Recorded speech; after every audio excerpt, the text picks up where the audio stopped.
sem chances de escapar. O histórico estava interditado desde 2012. Por uma avenida. Do outro lado, as chamas também atingiam a floresta.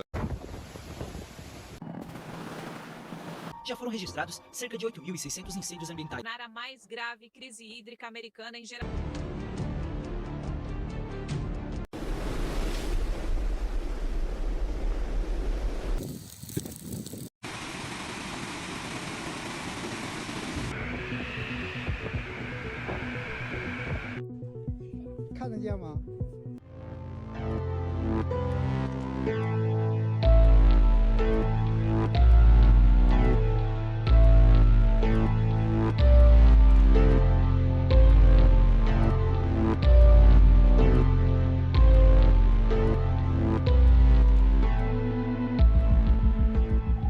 Meu nome é Daniel Mello e hoje eu tô aqui para te mostrar como juntos a gente pode garantir mais tempo antes da ruína de nós.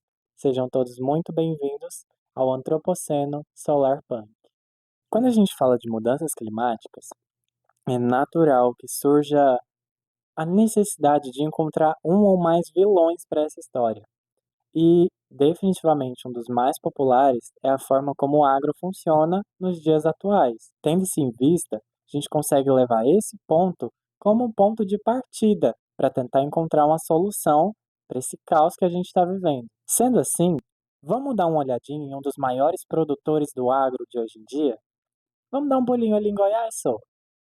A agência de notícias Cora Coralina divulgou informações sobre a liderança de Goiás na exportação de sorgo no país, além de possuir grande peso na lista de maiores produtores de tomate e girassol e da liderança em culturas específicas. Goiás se situa como o terceiro maior produtor de grãos do país.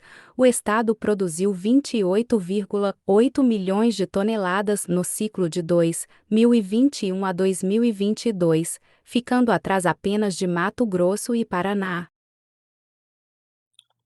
Quando a gente fala do agro como esse grande vilão da crise climática que a gente está enfrentando hoje em dia, é muito natural ouvir frases como, por exemplo, o agro está envenenando nossas águas, o agro está envenenando o nosso solo e até mesmo a nossa comida. Mas pouco ou quase nada se fala sobre como a gente pode incentivar essa transição para uma agricultura e pecuária sustentáveis. Afinal de contas, muitas famílias, tanto goianas quanto do resto do Brasil inteiro e até do mundo, vivem da agropecuária, tiram de lá o seu sustento. Então, o que a gente pode fazer para poder incentivar essa transição para uma agricultura e pecuária sustentáveis?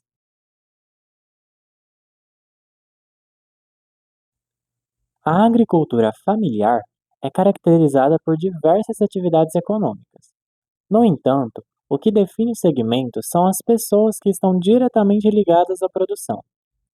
O conceito ganhou uma forma na década de 90. Nesse período, em 1996, foi criado o Programa Nacional de Fortalecimento da Agricultura Familiar, o PRONAF. Esse existe até os dias atuais. 10 anos depois, foi instituída a Lei 11.326/06, que estabeleceu diretrizes e políticas públicas para os pequenos agricultores.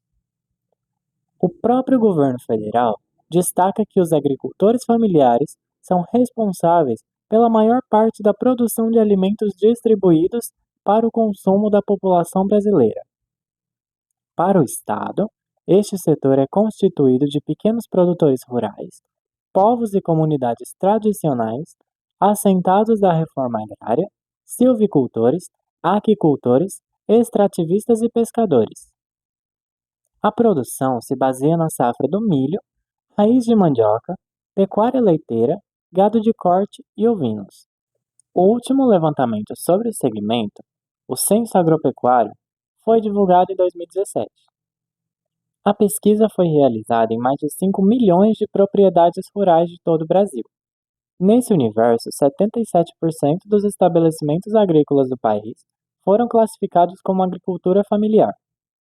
Para se ter ideia, em extensão de área, a agricultura familiar ocupava no período da pesquisa 80,9 milhões de hectares, o que representa apenas 23% da área total de estabelecimentos agropecuários brasileiros, considerando as grandes e médias propriedades, é claro.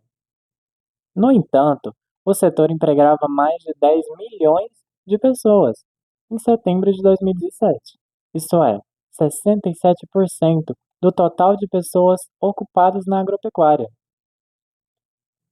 Além disso, a agricultura familiar foi apontada como responsável por 23% do valor total de produção dos estabelecimentos agropecuários. Assim, os dados do censo mostram que agricultores familiares têm participação significativa na produção dos alimentos que vão para a mesa dos brasileiros. Nas culturas permanentes, o segmento responde por 48% do valor de produção de café e banana. Nas culturas temporárias, são responsáveis por 80% do valor de produção da mandioca, 69% do abacaxi e 42% da produção do feijão.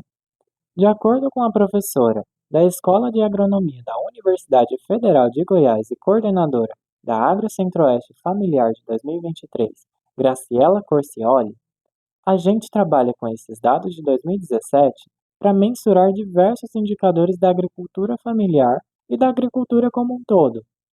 No Brasil, tem hoje 3.897.408 estabelecimentos de agricultura familiar.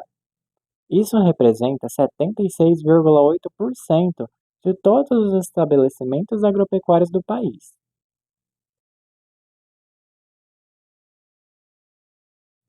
Essa cultura de consumo e de produção em alta escala, onde sempre o produtor precisa produzir mais e mais e mais, é o que faz as grandes empresas serem uma das principais líderes na área do agro. Porém, essa situação está mudando em alguns locais.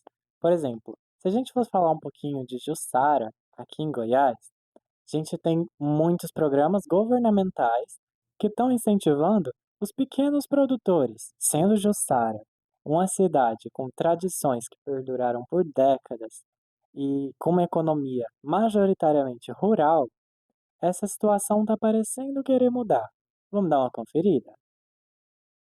A Feira da Agricultura Familiar, realizada com o apoio da Secretaria da Agricultura e Desenvolvimento e da FAEG Jovem, tem se firmado como um dos eventos mais marcantes na rotina da população de Jussara. A cada edição, a feira movimenta não só os produtores, mas também os consumidores e comerciantes locais, gerando impacto direto na economia da cidade. O evento acontece nas manhãs de domingo, com início por volta das 6 horas e encerramento por volta das 11h30 a meio-dia. Durante essas horas, o espaço da feira coberta se transforma em um verdadeiro ponto de encontro entre tradição, produção local e sabores regionais. O local é organizado de forma estratégica para facilitar o fluxo de visitantes e valorizar os tipos diferentes de produtos oferecidos. Logo na entrada, os visitantes encontram barracas de roupas, acessórios e pequenos artigos variados. Mais ao centro, as atenções se voltam aos produtos orgânicos, vegetais, leguminosas e outros alimentos frescos, cultivados diretamente por agricultores da região. Já no fundo do espaço, ficam as barracas de comida caseira, como doces, bolos e outros quitutes, que carregam sabor de infância. Nas laterais da cobertura, as barracas fixas garantem aquele café da manhã reforçado, com pastel, coxinha, salgados variados e um cafezinho coado na hora, que entrega o clima gostoso do interior. Mesmo sendo um evento simples, a feira tem conquistado seu espaço como um ponto de valorização da produção local e como um respiro cultural em meio à rotina da cidade. Vamos conferir um trecho do vídeo de divulgação do evento? A Feira da Agricultura Familiar de Jussara está crescendo a cada dia. Com o apoio da Secretaria de Agricultura e Desenvolvimento Econômico, essa tradição, que já existe há muitos anos, mas que enfrentou desafios no passado, agora ganha força novamente. A Prefeitura de Jussara, junto a importantes parceiros como Senar, Sindicato Rural, FAEG, IFAG e Emater, tem trabalhado para fortalecer essa feira. Ações como curso de capacitação, orientação técnica e acompanhamento direto dos agricultores familiares fazem parte desse compromisso. Além disso, a gestão municipal tem criado os programas para atender diretamente às necessidades da população, como o Capacita Mais Jussara e o Produzir Mais Jussara, impulsionando ainda mais o crescimento da cidade e do setor agrícola. E você já conhece a Feira da Agricultura Familiar? Toda quarta-feira, a partir das 17 horas, na Feira Coberta. Você encontra produtos fresquinhos, de qualidade e direto do produtor. Venha prestigiar e apoiar os nossos agricultores. Prefeitura de Jussara, um novo tempo, uma nova história. Dá para se dizer, então, que colocar um fim na produção do gado, da soja, do feijão ou da melancia nessa região não é uma opção muito agradável para vários pequenos produtores. Se a gente for falar de diminuir os ganhos dessas produções com a transição mal organizada e mal planejada para uma produção sustentável, também não vai ser algo muito agradável. Mas então é isso? Acabou? Nós estamos fadados ao final próximo? Não é para tanto, vamos. Os meios de produção de hoje em dia são altamente benéficos para quem está produzindo, tanto para os pequenos quanto para grandes produtores.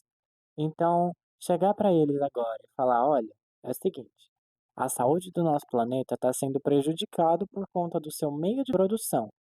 Você pode dar uma ajuda para a gente para poder mudar essa forma que você produz e assim a gente conseguir salvar o planeta?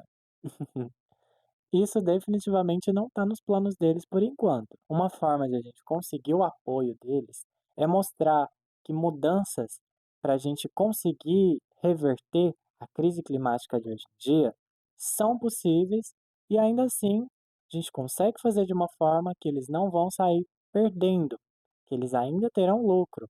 Tudo bem, focar em transicionar as nossas formas de produção hoje em dia não é a melhor escolha no momento. A gente consegue voltar a isso em um futuro próximo, mas por enquanto a gente precisa dar uma olhada melhor na opinião pública sobre como essas mudanças para a gente conseguir reverter a crise climática vão funcionar. Afinal, se a gente tem um apoio popular, com certeza a gente consegue ter uma movimentação muito maior, consegue ter um apoio muito maior. Logo, vamos ver o que a gente consegue fazer saindo da área rural? Nesse novo ambiente, a gente se depara com um problema diferente: o caos urbano e seus impactos ambientais. As cidades hoje são o coração da humanidade moderna, mas também o epicentro da poluição, do consumo desenfreado e da produção absurda de lixo. É aqui onde boa parte das emissões de gases do efeito estufa acontece. O trânsito engarrafado, as indústrias, a construção civil. Tudo isso joga toneladas de poluentes na atmosfera todos os dias. Some isso ao desperdício, o lixo mal descartado, a falta de áreas verdes, e temos um combo perfeito para acelerar as mudanças climáticas. E aí vem a pergunta: mas com tanto problema assim, ninguém está tentando resolver? E é aí que você se engana. Esforços estão sendo feitos sim, e a todo vapor. Tem gente plantando árvore no meio da cidade, criando soluções sustentáveis, mudando hábitos, pressionando governos e empresas. Mas ainda assim não é suficiente. Se quisermos resultados reais, precisamos de mais. Mais ação, mais participação, mais consciência. A mudança começa no coletivo, mas também depende do individual. Cada atitude conta, e a hora de agir é agora. Trocando o ar fresco do campo pela brisa abafada da cidade, aqui a gente consegue encontrar com bastante frequência asfaltos impermeabilizados, casas, comércios e estabelecimentos com paredes de concreto e, principalmente, muito cinza e pouco verde. Em Jussara, a gente consegue notar também o uso frequente de veículos movidos a combustível fóssil por uma só pessoa, para ir ao trabalho, por exemplo, ou em diversas outras atividades do dia a dia também. Todos esses fatores contribuem para algumas condições climáticas que não são muito agradáveis, como, por exemplo, o asfalto impermeabilizado contribuindo para enchentes e inundações na época das chuvas e também a criação de ilhas de calor por conta do concreto e da emissão de gases pelos veículos. E mais uma vez, não dá para culpar o povo pelas escolhas feitas. Afinal, por que eu iria para o meu trabalho a pé ou de bicicleta em um calor de 40 graus, sendo que eu posso tranquilamente ir no conforto do ar-condicionado do meu carro? Felizmente, diferente do problema do agro, esse daqui tem mais de uma solução. Afinal, a gente não pode obrigar uma solução vinda diretamente do povo. Então, por que não investir em uma solução vinda de cima? Tradições culturais, como por exemplo a procissão do fogaréu em Goiás e até mesmo a caminhada de Trindade a Goiânia, são ótimos exemplos de como tradições são passadas e respeitadas por gerações. Então, por que não utilizar esse ponto para tentar fazer alguma coisa a respeito? E espaços também costumam ser um pouco mais respeitados quando uma tradição exige esse respeito em troca. Tendo isso em mente, vamos conhecer um pouquinho mais da história de São João?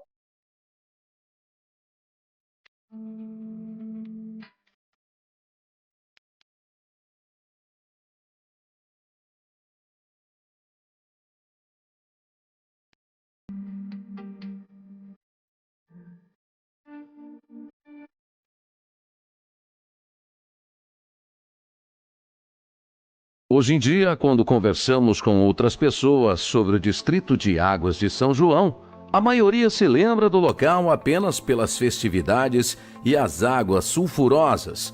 Quando olhamos em postagens de redes sociais que falam sobre o distrito, não é difícil encontrar frases como: "Nossa, que saudade! Lugar calmo e bom para descansar. Eu lembro dessa água. Lugar que tem boas festas", entre outras. Para quem vive ou viveu nessa região, é difícil não saber de histórias e causos sobre as festas e o uso das águas. Mas o que mais Águas de São João pode nos oferecer, para além das águas sulfurosas e da festa religiosa? Para responder essa questão, que tal um breve passeio pela história deste lugar? Então, lá vamos nós. O distrito de Águas de São João pertence ao município de Goiás e está localizado na microrregião Rio Vermelho, que integra a mesorregião noroeste goiano. No passado, nesse local havia uma fazenda chamada São João da Gurita, e essa se encontrava numa região conhecida como Piedade. Em nossa pesquisa, vimos que essa região era marcada pelo difícil acesso e pouco fluxo de pessoas. Porém, com a descoberta das minas de águas sulfurosas, aos poucos isso foi mudando. Vamos ver como isso aconteceu?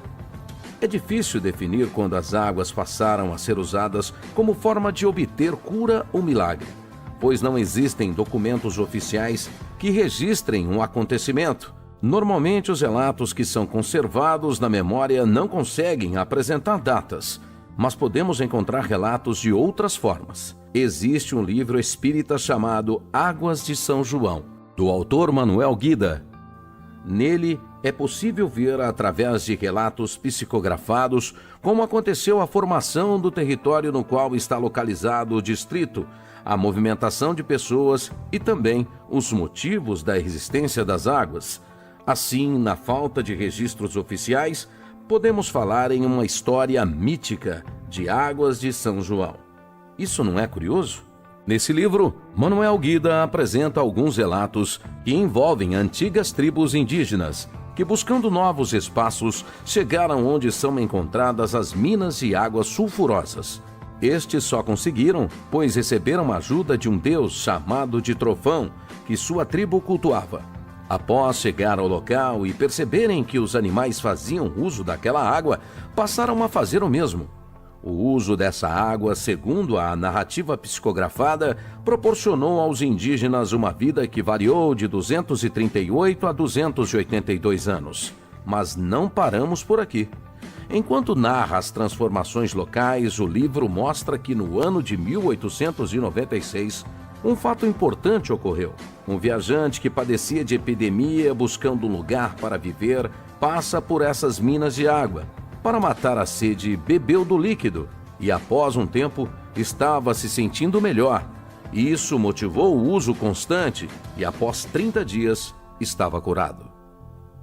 Se uma criatura humana, antes de adquirir enfermidades orgânicas, não se sujeitasse a vício algum, se alimentasse regularmente, não descuidasse de proceder ao ar livre, sua educação física e mental, higienizando a consciência com o uso exclusivo da prática do bem e das águas de São João, as suas propriedades fluídricas e minerais seriam suficientes para lhe oferecer condições de vida máxima na carne, as quais variam de 230 a 280 anos. É inegável que sua narrativa tenha contribuído para a construção imaginária local e para o fortalecimento do caráter simbólico que envolve as águas sulfurosas.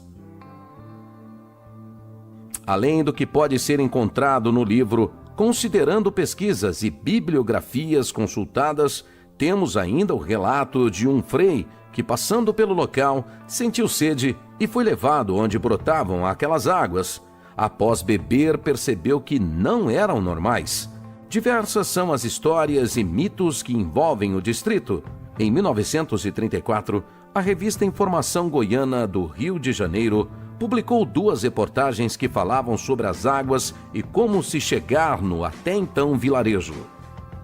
Pesquisas apontam que, principalmente após a década de 1940, foram feitas pequenas alterações no entorno das minas, como construção de banheiros e de um telégrafo.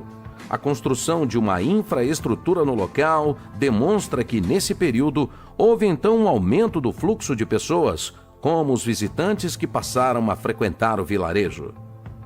Já no ano de 1963, foi construída a capela em homenagem a São João Batista, próximo de onde se encontravam as minas de águas sulfurosas.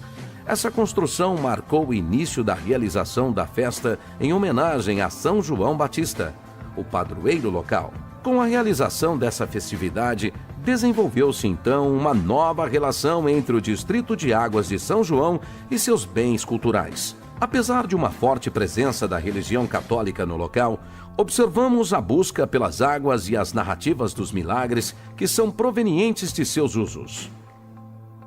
A festa de São João é um momento caloroso do calendário do distrito.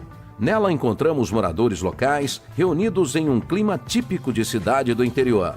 São formadas rodas de conversa, reencontros acontecem, famílias se reúnem e a pequena Águas de São João se torna gigante com essa aura de calor e amizade que a festa traz.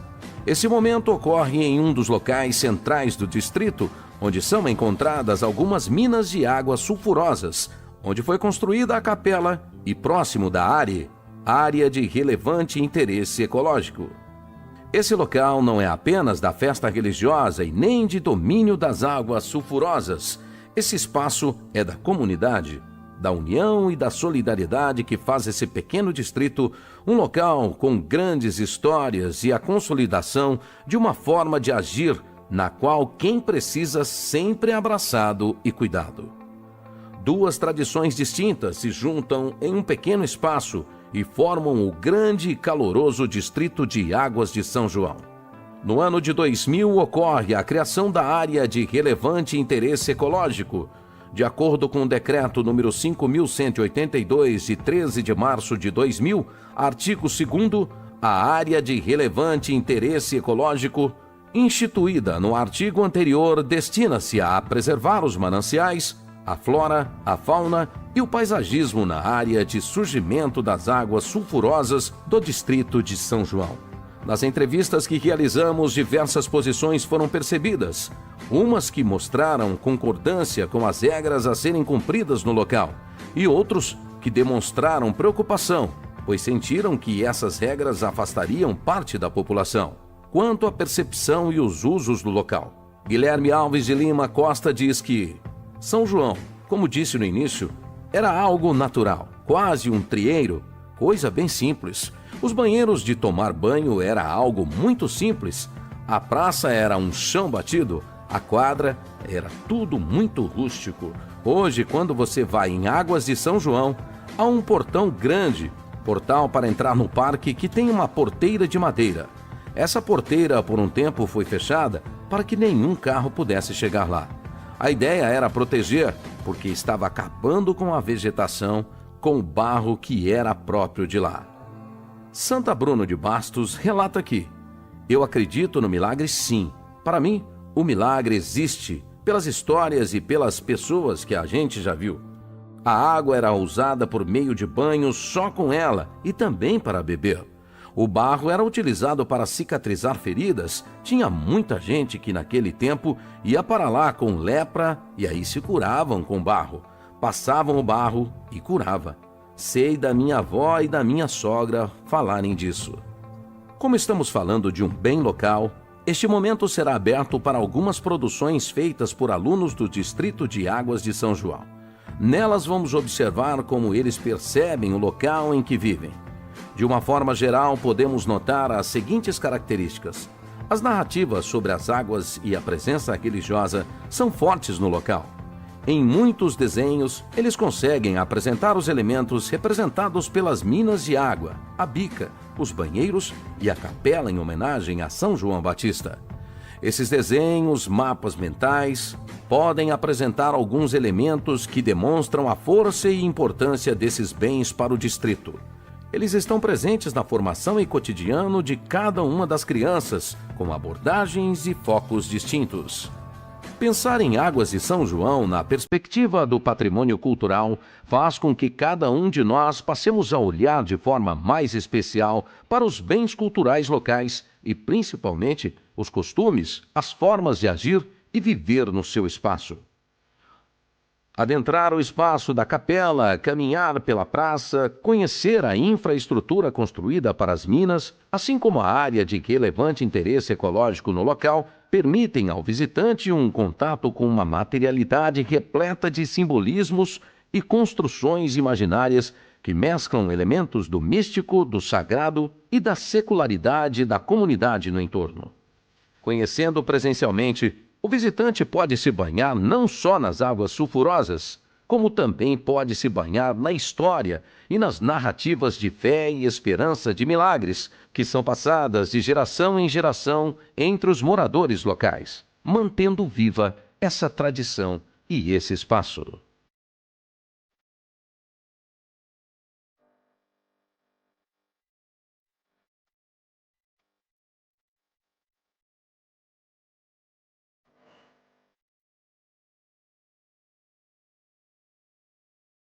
O sistema social que atualmente estamos inseridos faz com que, quando acontece algum tipo de mudança catastrófica, mas que não interfere diretamente na nossa rotina, a tendência é que nós, como cidadãos, tentamos não ter uma influência direta, não tomar uma atitude ou não ter uma ação a respeito. Afinal, por que eu deveria me importar se eu não consigo fazer nada? E assim, a tendência é que acabamos aos poucos nos adaptando a um clima que não é definitivamente normal, assim como um sapo e uma panela de água fervendo aos poucos. Sendo assim, conseguimos observar então que caso a mudança não impacte diretamente na rotina das pessoas, elas tendem a ser um pouco mais flexíveis, caso algo esteja prestes a mudar. Portanto, por que não nos aproveitarmos dessa informação para tentar entender como podemos fazer essa mudança acontecer por detrás dos panos? Então, quem sabe dessa forma, a gente não consegue mostrar para as pessoas certas que dá para fazer uma mudança que não vai interferir diretamente nos lucros dela, mas que ainda assim vai nos dar um pouco mais de tempo para poder lutar contra esse fim do mundo. As mudanças climáticas são uma ameaça bem grande e para conseguir dar um jeito nela, a gente precisa de um soco bem forte no estômago. Mas quem tem a força para dar esse golpe definitivo não enxerga elas como um problema de fato. Então, por que não tentarmos aos poucos mudar a percepção dessas pessoas e assim mostrar a elas que não somos nós contra elas, mas sim todo mundo contra esse problema. E com a ajuda da arquitetura verde, do paisagismo e de culturas que preservam o natural, quem sabe assim não conseguimos mostrar para o povo que é muito melhor, é muito mais compensável ter um futuro verde e duradouro do que um futuro cinza e efêmero. A arte não é uma ferramenta de combate. Você não vai vencer batalhas se expressando ou expressando o que está vendo, mas ela definitivamente é uma ferramenta de comunicação. Às vezes, você vai precisar convencer pessoas de algumas ideias, mas nem sempre isso é necessário. Afinal, muitas delas já até acreditam naquela ideia, mas também acreditam não ser capazes de fazer alguma coisa a respeito. Portanto, o nosso papel é expressar as nossas ideias e mostrar a todos que é possível sim fazer alguma coisa a respeito. E com um pouco de sorte e também dedicação, quem sabe assim conseguiremos alcançar pessoas que possam fazer ainda mais.